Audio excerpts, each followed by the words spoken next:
Hello जी। Hello. Mountain Dew का add देखा है आप सबने? देखा है? उसकी टैगलाइन किस किस को पता है? डर के आगे जीत है। तो ये एडवर्टाइजमेंट की दुनिया की शायद वो पहली टैगलाइन है जो हम सबकी जिंदगी में कहावतों और मुहावरों की तरह शामिल हो गई है ना। जब से ये ऐड आया है तब से हम जब भी किसी को डरते हुए देखते हैं कह देते हैं अरे यार डर के आगे जीत है ना। लेकिन मेरा जब मेरी जिंदगी में डर से सामना हुआ था इस ऐड के आने के कई साल पहले, मैं महज 7 साल की थी। हाँ, महज 7 साल की। और गब्बर सिंह यानी शोले को आके 12 साल बीत चुके थे, पर गब्बर का खौफ बच्चों के दिल से गया नहीं था।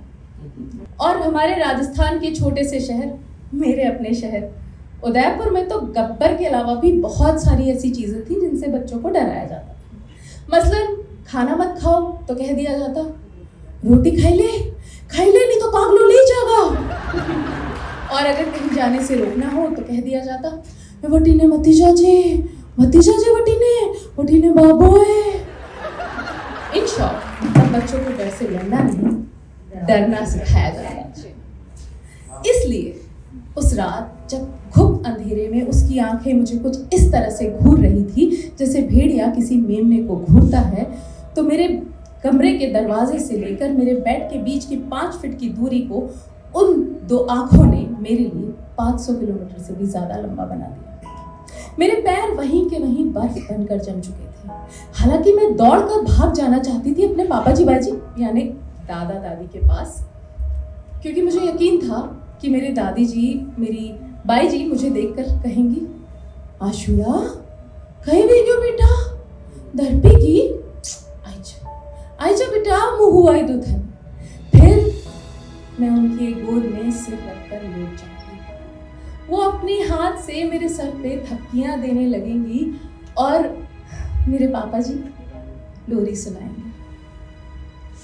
पगलियों में बाजे पायलिया जरा धीमे चलो मोरे सांवरिया, मीठी मीठी बाजे बांसुरिया जरा धीमे चलो मोरे सांवरिया।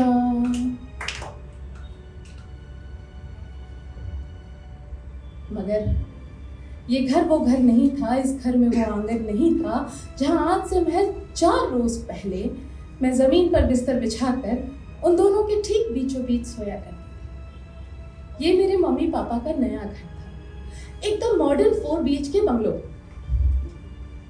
एक स्टडी रूम, एक लिविंग रूम और 2 बेडरूम्स। और इस बड़े से 4 BHK बंगलो में आने के महज 4 दिन बाद मम्मी का फरमान जारी हुआ था, अब तुम बड़ी हो गई, अपने कमरे में अकेले सो। यकीन मानिए पिछले 4 दिनों में मुझे लगने वाला ये दूसरा बड़ा झटका था। पहला झटका था इस बड़े से घर में अब मुझे बिना दादा दादी के रहना है। वैसे तो हम में से हर किसी को कभी ना कभी घर से निकलना पड़ता है, नया आशियाना बनाना पड़ता है, मगर जब एक पेड़ की जड़ों से निकलकर एक पौधा पेड़ बनने की कोशिश कर रहा होता है तो उसके साथ उसकी नन्ही कौपलों को भी निकलना पड़ता है, जो इस बदलाव के लिए तैयार नहीं होती और मुरझाने लगती। ठीक यही हालत इस वक्त मेरी थी। मेरे दादा दादी मुझसे बहुत प्यार करते हैं, क्यों ना करते, दादा दादी सबके प्यार करते हैं, बहुत प्यार करते हैं। और मेरे दादाजी ना मुझसे पूछे बिना कोई काम नहीं करते थे। खैर मैं मना भी नहीं करती थी किसी काम के लिए, लेकिन फिर और दादी के सामने तो कोई मुझसे ऊंची आवाज में बात भी नहीं कर सकता था, मेरी अपनी मम्मी तक नहीं। वो बचपन में घर घर खेलते हैं ना, उस वक्त लड़कियां अक्सर अपनी मम्मी का ओढ़ना, दुपट्टा या साड़ी पहन लिया करती हैं। मैं अपनी दादी की ओढ़नी ओढ़ती थी। सारा दिन दादी के ही आगे पीछे घूमती थी। मेरा सोना जगना नहाना खाना सब कुछ दादी कराती थी, मम्मी तो बस होमवर्क।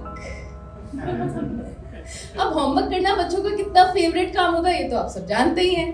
तो उतने से टाइम में मुझसे होमवर्क कराने के लिए मेरी मम्मी को जो भी साम दाम दंड भेद अपनाने पड़ते थे, उस वजह से मुझे ये लगता था कि ये हिटलर तो मेरी मम्मी हो ही नहीं सकती। दंगल मूवी आई नहीं थी, वरना मैंने ये गाना जरूर गाया होता कि मम्मी सेहत के लिए। तो इन शॉर्ट इन सारी वजहों से मुझे ऐसा लगता था कि मेरी जो दादी है ना वो ही मेरी असली मम्मी है, पर मैं उनके बुढ़ापे में पैदा हो गई, इसलिए उन्होंने पालने के लिए मेरी मम्मी को दे दिया।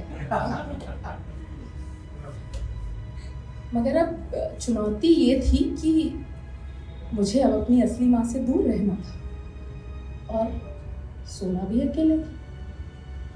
मगर वो आंखें, वो पलंग के नीचे से झांकती दो आंखें मुझे लगातार घूर रही थी। मुझे बगावत करना नहीं आता था, बिल्कुल नहीं आता था, तो मुझे जो भी कह दिया जाता था मैं सर झुका के चुपचाप मान लेती थी। ये बात भी मान के खड़ी थी। हालांकि मान लेना अलग बात है, कर लेना दूसरी, क्योंकि होमवर्क भी तो 1000 बहाने के बाद करती थी मैं। मगर इस वक्त मेरे पास कोई चॉइस नहीं थी। मम्मी अपना फरमान सुनाकर अपने कमरे में जाकर सो चुकी थी और वो आंखें लगातार मुझे घूर रही थी। मैं बहुत देर तक वहीं खड़ी रही, पीछे मुड़ मुड़ के देखती रही कि अभी शायद मम्मी आएंगी, नहीं तो डैडी आएंगे।